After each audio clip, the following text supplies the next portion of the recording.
Hi friends, welcome to lucky golden thoughts. ఎలా ఉన్నారు అందరూ? నేనైతే చాలా బాగున్నాను. మీరు కూడా చాలా బాగుండాలని కోరుకుంటున్నాను. ఈరోజు వీడియోలో ఇన్స్టెంట్ గోరింటాకు చూపిస్తున్నానండి. అవి కూడా అన్నీ మన ఇంట్లో ఉండే వాటితోనే ఈజీగా ఎలా తయారు చేసుకోవచ్చో చూపిస్తున్నాను. మన ఇంట్లో తమలపాకులు పూజలప్పుడు అలా తెచ్చుకుంటుంటాం కదా, అలాంటప్పుడు చాలా మిగిలిపోతుంటాయి. వాటితో ఈజీగా గోరింటాకు అయితే తయారు చేసుకోవచ్చు. ముందుగా తమలపాకులు తీసుకొని శుభ్రంగా కడిగి మిక్సీ జార్లో ఇలా చిన్న ముక్కలుగా కట్ చేసుకొని వేసుకోవాలి. తర్వాత దీంట్లో 1/2 టీ స్పూన్ పసుపు వేసుకోవాలి. ఇప్పుడు మూత పెట్టుకొని మిక్సీలో మెత్తగా పట్టుకోవాలి. ఒకవేళ మరీ గట్టిగా ఉన్నట్లు అనిపిస్తే 1-2 స్పూన్లు వాటర్ పోసుకోవాలి. మరీ ఎక్కువగా పోసుకోకూడదండి, కొంచెం పోసుకోవాలి మెదగనట్లు ఉంటే. తర్వాత ఇలా ఒక గిన్నెలో టీ జల్లెడ ఉంటుంది కదా, అది పెట్టి ఈ విధంగా రసం తీసుకోవాలి. మెత్తగా పిండేసి రసం తీసుకోవాలి. ఇలా ఒక గ్లాస్ పెట్టి ప్రెస్ చేసినట్లయితే ఏదన్నా ఉన్నా కానీ మొత్తం వచ్చేస్తుందండి.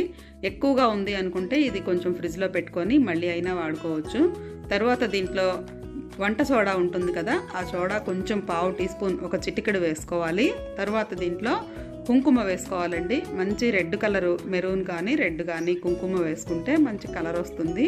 మామూలుగా కొంతమంది సున్నం వేస్తుంటారు, నేనైతే సున్నం బదులు వంట సోడా వేసాను. అంటే తాంబూలానికి కూడా సున్నం బదులు సోడా ఉప్పు వేసుకునేవాళ్ళు మేము చిన్నప్పుడైతే. సున్నం అయితే ఎప్పుడు ఇంట్లో ఉండదు కదా, మనం దీనికోసమని తెచ్చుకోవాలి. తర్వాత దేనికి కూడా వాడం కదా. అదే వంట సోడా అయితే ఎప్పుడు ఇంట్లో ఉంటుంది కదా అని నేను ఇది వాడాను. చాలా బాగా కలర్ అయితే వచ్చిందండి. చూడండి, ఈ విధంగా కుంకుమ సరిపడినంత వేసుకొని ఎక్కడా ఉండలు లేకుండా బాగా మెత్తగా కలుపుకొని మెహందీ పెట్టుకోవడమే. చేత్తో పెట్టుకుంటే చుక్కలు కొంచెం లావుగా వస్తాయి కదా, డిజైన్ వేయడానికి కుదరదు. ఇలా అగ్గిపుల్ల తీసుకొని పెట్టుకున్నట్లయితే మనం ఏ డిజైన్ కావాలంటే అది వేసుకోవచ్చు. మేము చిన్నప్పుడైతే గోరింటాకు పెట్టుకోవాలంటే అప్పుడు పొడి ఉండేదండి. ఆ పొడి నైట్ నానబెట్టేసి మార్నింగ్ పెట్టుకునే వాళ్ళము. అప్పుడు ఇలానే అగ్గిపుల్లతో డిజైన్ వేసుకునే వాళ్ళము. ఇప్పుడైతే అంత రిస్క్ కూడా లేకుండా చక్కగా ఈజీగా ఇలా తమలపాకుతో చాలా రకాలుగా వచ్చేసినాయి. ఇలా చేసుకొని పెట్టుకోవచ్చు. ఇదైతే 3 డేస్ ఉంటుంది కూడా. చక్కగా ఏదన్నా ఫంక్షన్స్కి వెళ్ళేటప్పుడు కూడా అప్పటికప్పుడు పెట్టేసుకోవచ్చు. ఒక 10 నిమిషాలు ఉంచుకుంటే చాలండి. ఆరిపోగానే ఈ విధంగా వాష్ చేసేసుకోవచ్చు. వాష్ చేశాక కూడా మీకు చూపిస్తాను ఎంత బాగా వచ్చిందో. అసలు చూసారు కదా, ఇన్స్టెంట్ గోరింటాకు అయితే రెడీ అయిపోయింది. మీరు కూడా ఇలా ట్రై చేసి చూడండి ఈసారి ఫంక్షన్స్కి వెళ్ళేటప్పుడు.